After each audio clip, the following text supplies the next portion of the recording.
Okay. So, so I have a little thing prepared that, that if you've got something. You're recording, Martin, yeah? Oh, I am, yeah. Google told me to.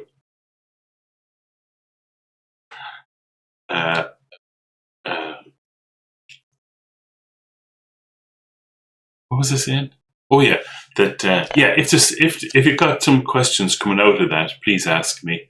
I have a little thing prepared, which I think would be useful or help you. Yeah, tear away. You mean I have to do all the work?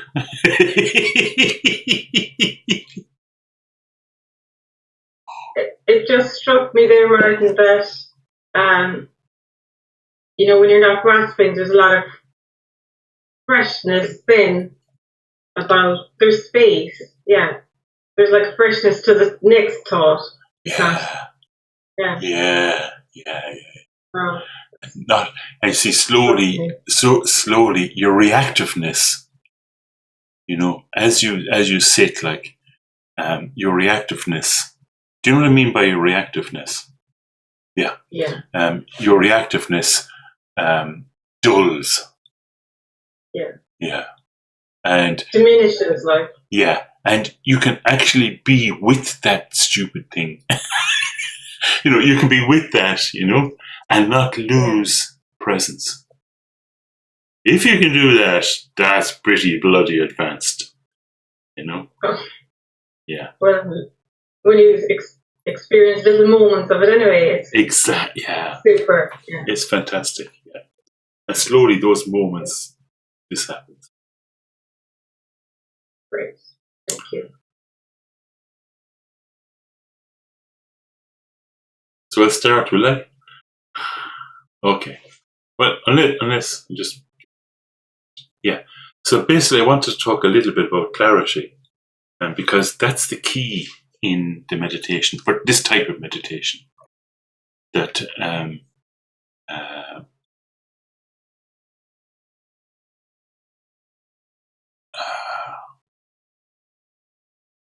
so I defined, or I explained clarity as being seeing without a reference point.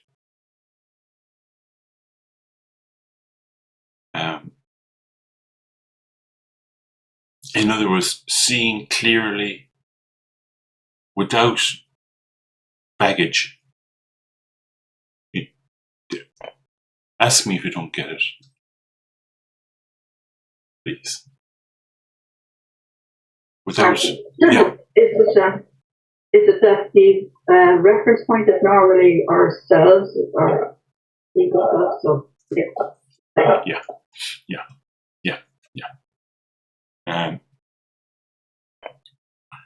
Yeah, that's really good, Maria. Yeah, that's really good.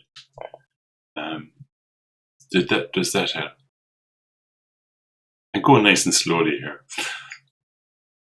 It's really good, this one. That so you're just seeing, you know, without having ideas about how it's supposed to be. You're just seeing things as they are. And that's the definition of wisdom. At least it's the definition of wisdom that I offer. So, seeing things as they actually are. And that seems like a really good idea, doesn't it? That seems like a really kind of positive, really good idea, you know? What happens is you expose what you hadn't seen before. What do I mean by that? Is that, you know, with your interpretation, there's a lot of justification, you know. Again, I need to go slowly. When you have interpretation and justification, you know, like give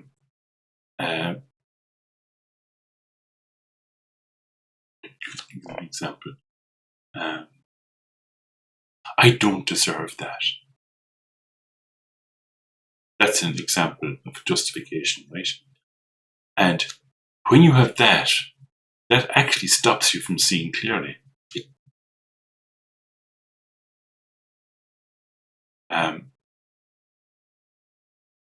And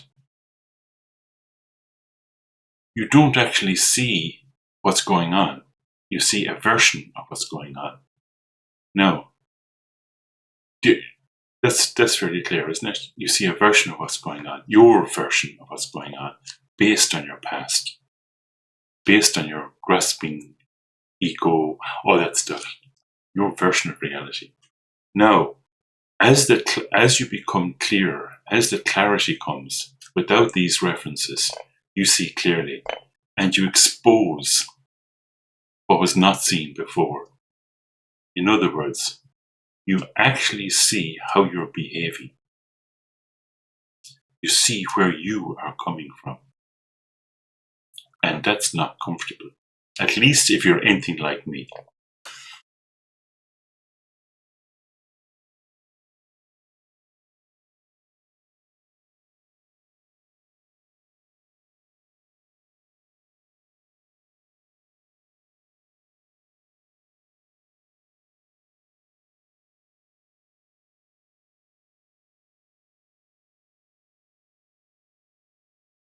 So that comes about because you're not defending a position, you're just looking and seeing, and you may not like what you see. Exactly. It can be a bit of a shock, Like, the reference I gave, this is a long time ago, it just popped into my mind, is like, your mother has this idea of you as being an angel, I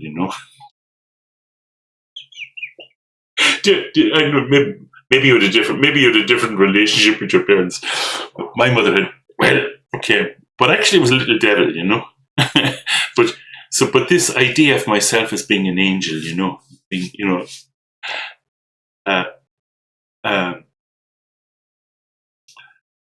so like I couldn't possibly be my fault, and it can be a bit of a shock to actually see like all these habits, all that stuff that you've got, and I think you've noticed this, as part of Path of Freedom, as part of becoming, as part of, I like this one, as part of coming clean. Do you like this phrase? As part of coming clean, you get to see your difficult aspects. Now, a standard kind of approach is to try to make the problem go away. That's the standard thing, So, what do I mean by that? Is there's various kind of things, like, for example, not paying attention, giving excuses, blaming the other person, all these kind of things, And but there's a wonderful thing. There's a really wonderful thing, When you see, talking plainly, when you see the shit, when you see your own shit, like, what can happen is your heart is kind of broken in a way. Your heart, you feel,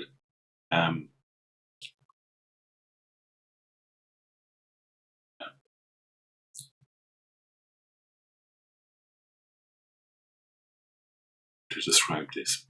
This is what they call bodhicitta, awakened heart, awakened mind, When you see this stuff, you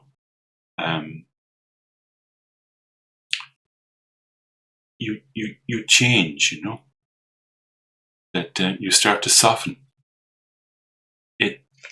You begin to understand that other people that you find irritating have this same thing as you. Do you understand? It makes you softer. And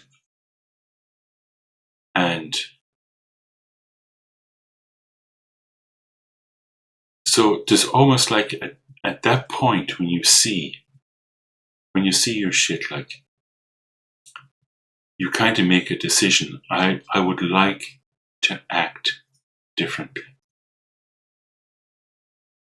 I would like to act, for example, with compassion, with understanding. That's the awakening of the bodhicitta, the awakened heart. That's discovering your true nature. That's hidden behind all that shit. That was concealed by the ideas of ego, positions, all that stuff. So this recognition of your confused state actually becomes a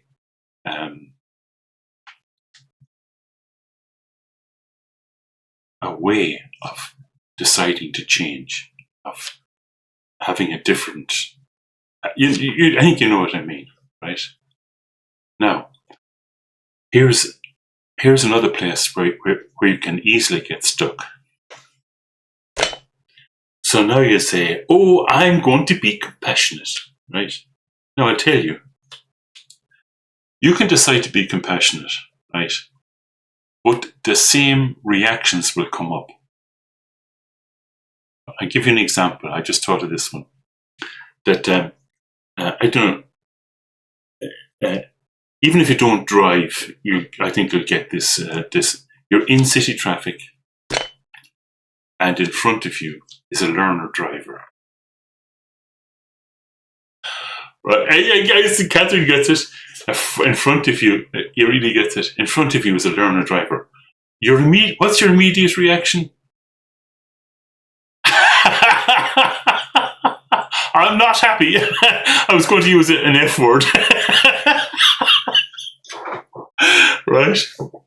That reaction comes, And in some ways it's justifiable, because you realize, oh my God, like, we're at a roundabout, they're not going to take off, I'm stuck behind, there's all that kind of stuff, right? Now, that's how you're going to be. Still with the reactions. But then, because of the training and the meditation,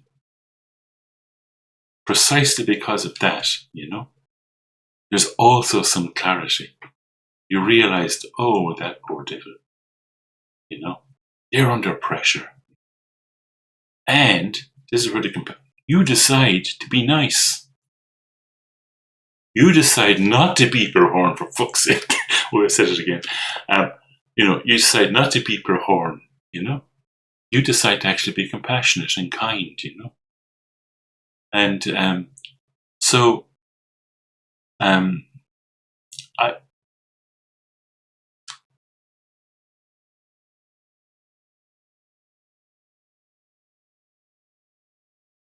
this is part of the journey, is switching from critical. I mean critical in the wrong sense, critical. Switching from critical to compassion, from aggression to kindness, And then you see, it also influences how you are in relationships, Now you see, I'll just be very plain about this, that you're in a very privileged position.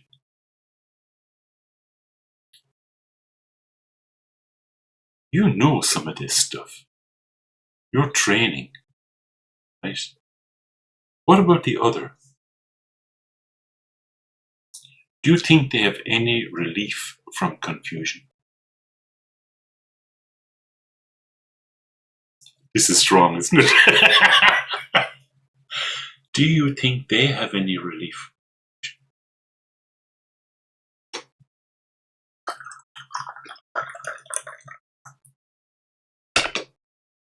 So They can't really, because they're still on the self-destruct button. yeah, They're still playing the same old tune. They don't seem to think that they have a choice. but they're trying. They are decent. Behind it all, they're decent human beings. This is okay. You might disagree. Okay, but let's say 50% of people are decent human beings. Actually, it's higher than that, but it's more like 75%. It's probably even more than that. I think in other cultures it might be different, but I'm not going to go racist on you. That they are confused beings, They are confused, Oh, So rather than being kind of, rather than being, what word am I going to use? Uppity? Some word, rather than being, actually it's very interesting as well too. One of the things myself and Cecily noticed, is that, this was in the, a couple of years into the teachings, that we would use the teachings to criticize each other, like, you're not being compassionate.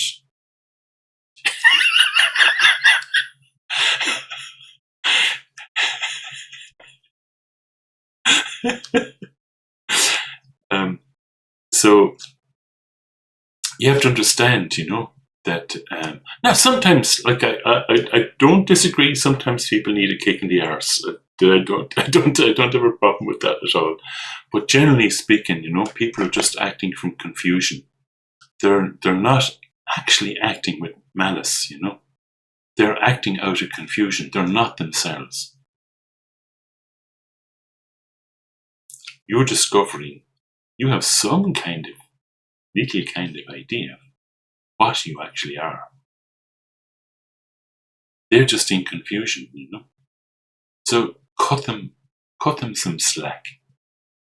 Right? Martin, yes. Could I just ask you, is there any ways that we can help them? That's exactly where I'm going. So one of the things you find, I know. Okay, I know this because I'm like this, right? You get hurt. I get hurt, right? What do I do? What's my reaction? Now, some people's reaction is quite different to mine. My reaction is, well, okay. I don't really care. I become cold, withdrawn. It's called cold hell. In Tibetan Buddhism is superior than all the other religions. It has two types of hell. It has a hot hell and a cold hell. And in the cold hell, you become withdrawn, cold, uncommunicative. Right? Now, when that happens to yourself is one thing, but when that has happened to someone else, right, someone you know, somebody that's close to you, and they've been hurt, and so they withdraw. It's their way of dealing with it, you see. It's less painful. They feel like there's no point in communicating. I won't be heard.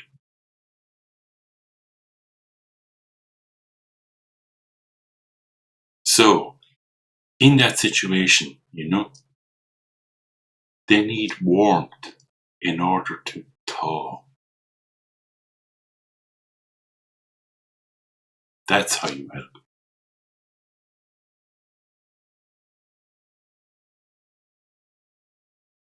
And what's critical here, this is interesting. This is actually difficult. This part is actually difficult. That what you need is to give them what makes them happy, not your idea of what they need. This is a really key point. It's not your idea of what they need. It's what their idea of what they need. Right? So you need to thaw. You need to thaw that situation. And it works. It works. Some situations, Martin, are very, very complex. So, and there's so many things at play that that you nearly feel don't have a chance. True. The thing here is, is like your attitude has changed. Do you see? That's the point. That's it's very strange, You know who's the one who benefits from this? From this way of relating with situations and people. You know who benefits? You. Ourselves. It's incredible. Yeah. And so even if you fail, you've actually benefited yourself. And one of the tricks here, to answer your question, I hope a little bit, and that is that not big things, not like buying them a Rolls Royce or something, not big things, simple little things. To be honest, right?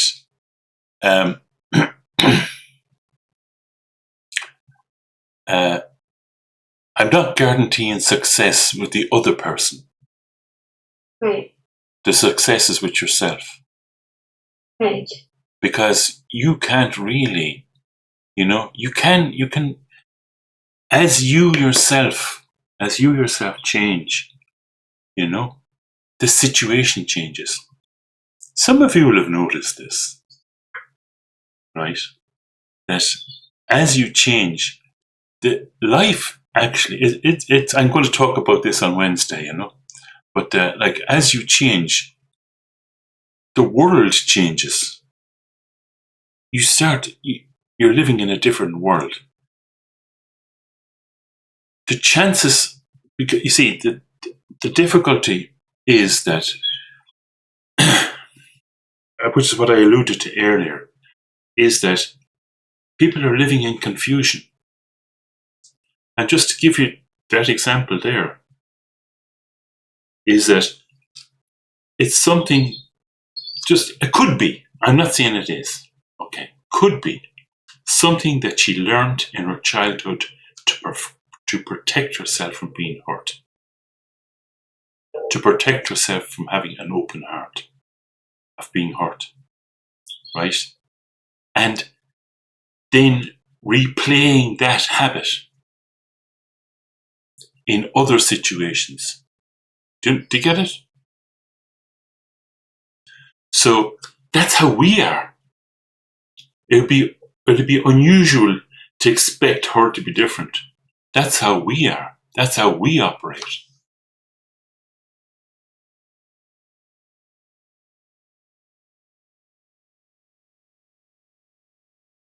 So you can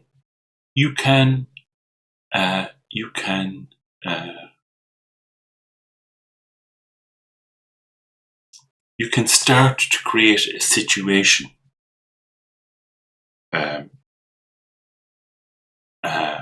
You can start to create a situation.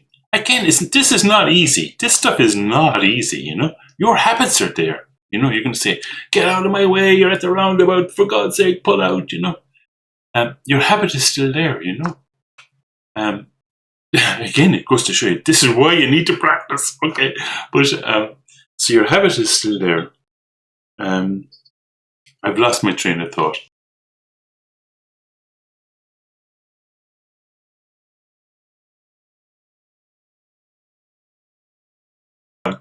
That you can start to create a situation of from your from your emotional state. Okay, you're starting to create a situation from how you are with that person. Now you see, you've been hurt, right? Do you understand? You're not in a different situation. You've been hurt, right? You feel this is wrong. You feel this person is faulty. You have your own, what's the word for it? Strategies. You have your own reactions.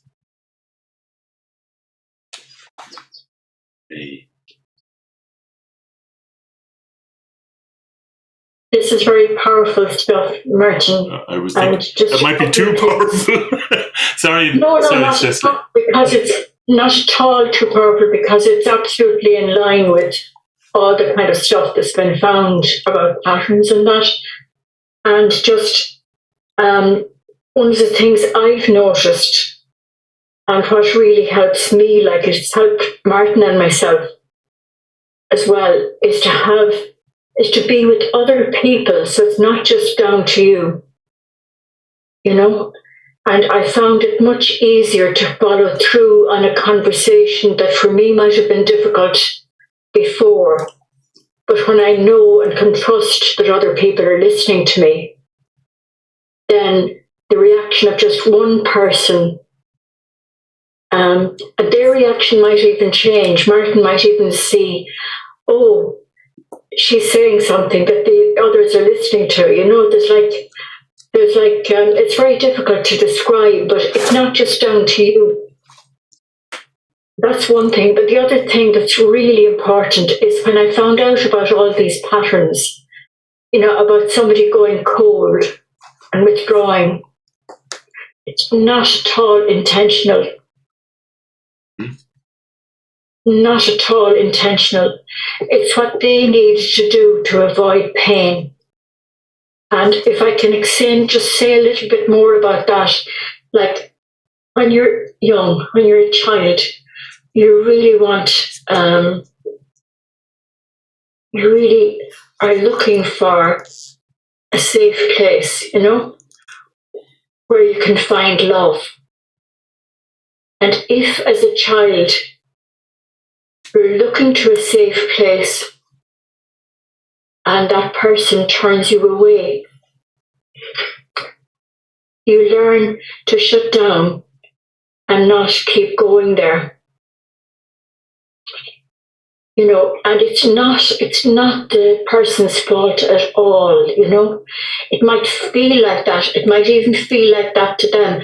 She might feel like it's your fault. You know, but in your heart of hearts and in her heart of hearts, it's not her fault. You know, and just, the funny thing about patterns is this really struck me.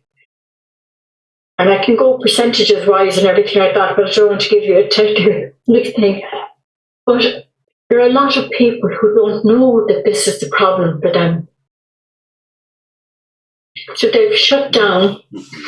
They're in the blame that Martin's talking about, and they're blaming other people. But one of the reasons they would blame others is not having been able to turn to somebody.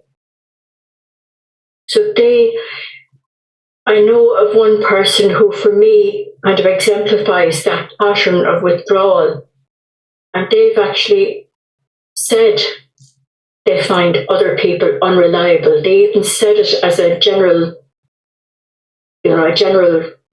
maxim. You can't put your trust in other people because they're unreliable. You know, but this isn't that person's fault either. It all comes down to the experience that they've had when they were very, very young. And they mightn't even see how ridiculous it is, you know. It's quite sad. But actually, all along, there's an expression, they're yearning for love. Mm.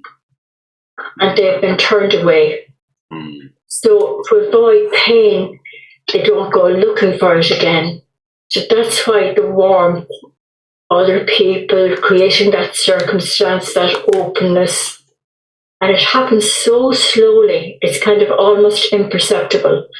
But it really can happen. Do is every time you think of her, every time your heart is open, you bring her into your heart.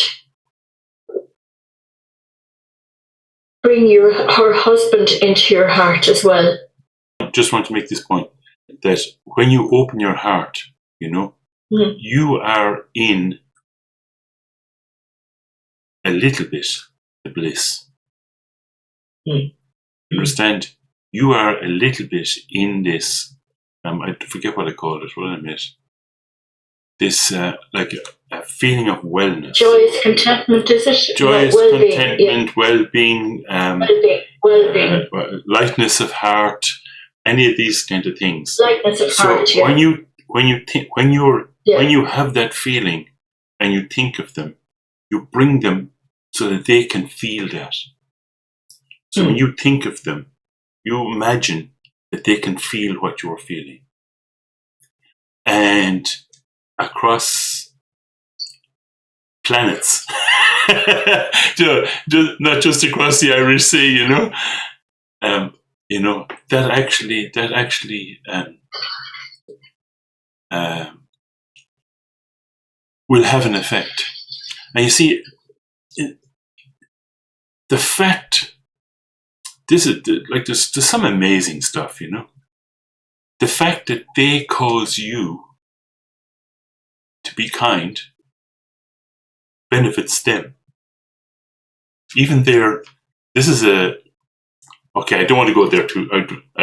We could get sidetracked if I go there. But it does bring benefit. It brings benefit directly to them. If you're ever speaking about others, or speaking with others about, never go the route of complaining about them. If you can, because that's really there's like Martin used the expression. We see the Tibetans have a thing. The Tibetans, you very rarely find the master speaking ill, and Tibetans apparently don't have a habit of speaking ill about somebody. They hear something, could be very true. They go, so. Is that so? No, it's not. It's not. That so is the kind of Tibetan word, I think. But for me, it sounds like, is that so? Or it's not even a question. It's more like a sigh. It's more like I've heard what you said. Yeah. Without taking a position. Yeah, exactly. It's like quite. And it's not withdrawing either. It's like an acknowledgement, but not a going there. Yeah. So it can really help, just bringing somebody to mind. And when you're with other people in your family or other people, just have that feeling of wishing them well. You don't have to say anything. Very often you don't have to say anything at all. But just how you are in those situations will really help. Also, in the teaching, and like I remember someone else mentioned how they actually asked somebody to not go on about their family members either. Yeah. Because it was going in the wrong direction for them. It was causing them suffering and pain.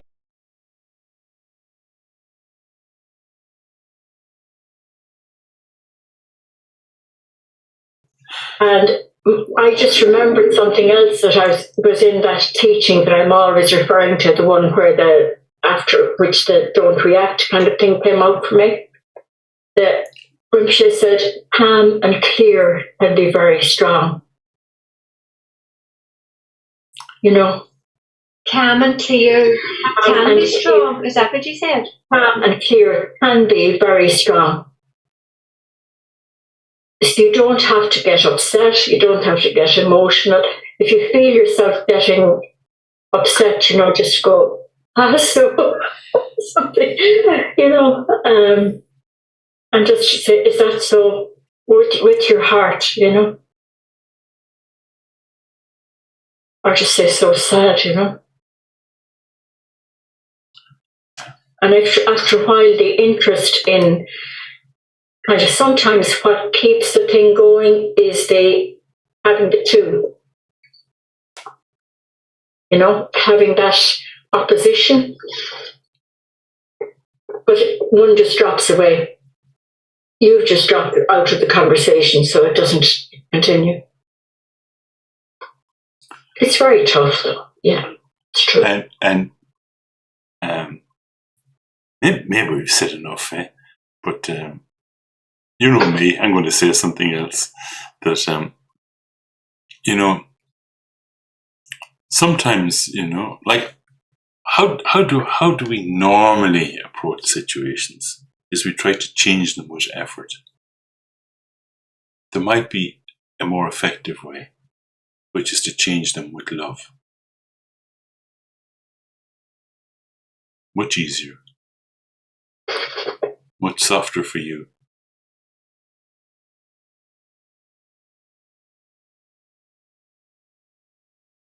This was quite an interesting little chat we've had. Yeah.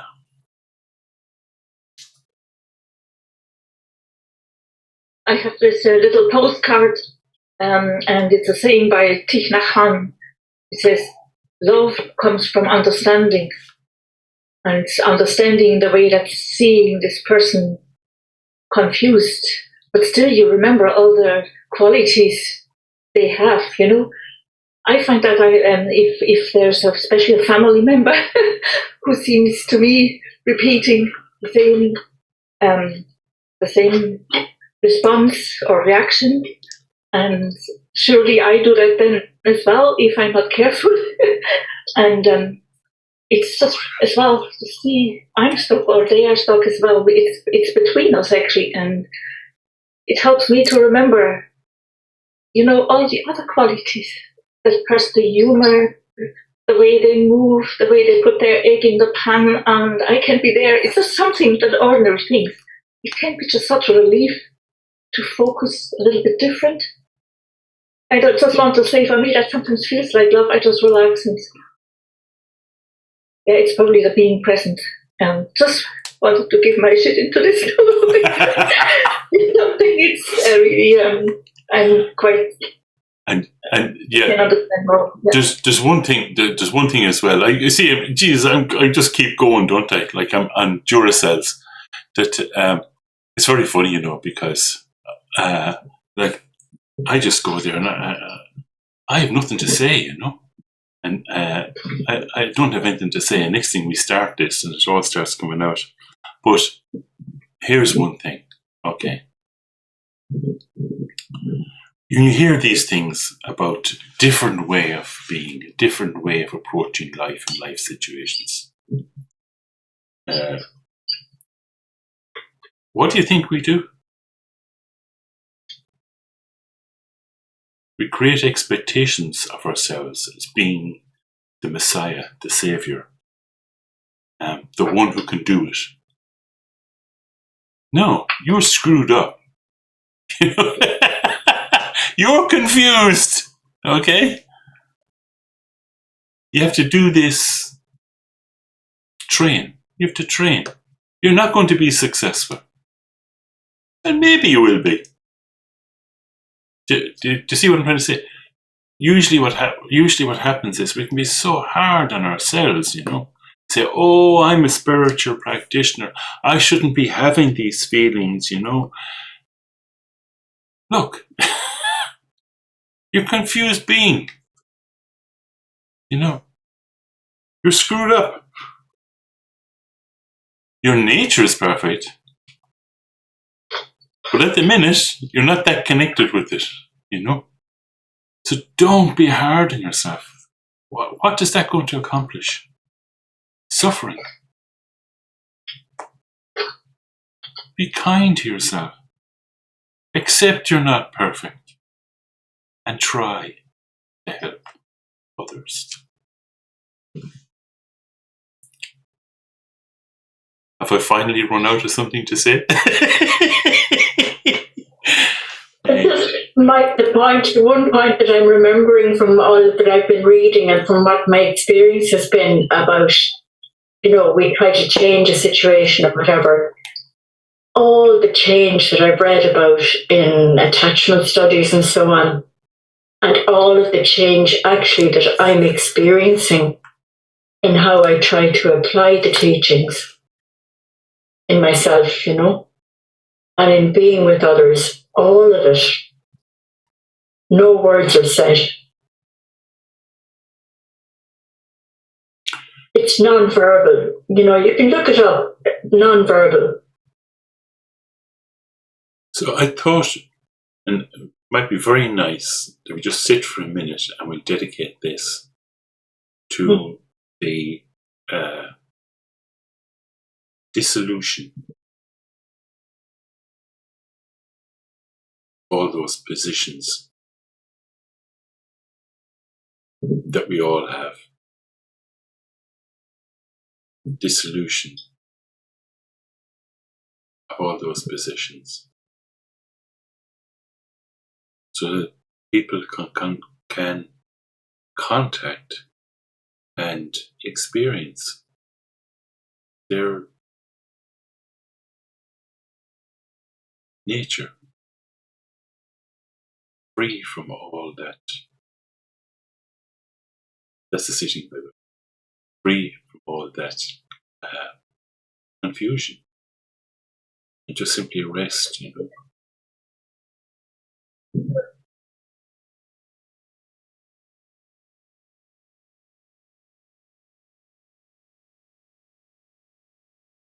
It's actually said, that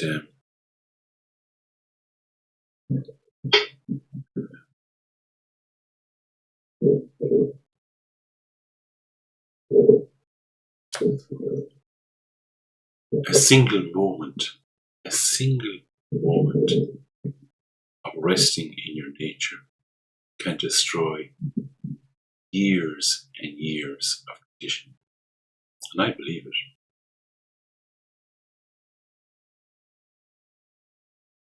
So maybe so.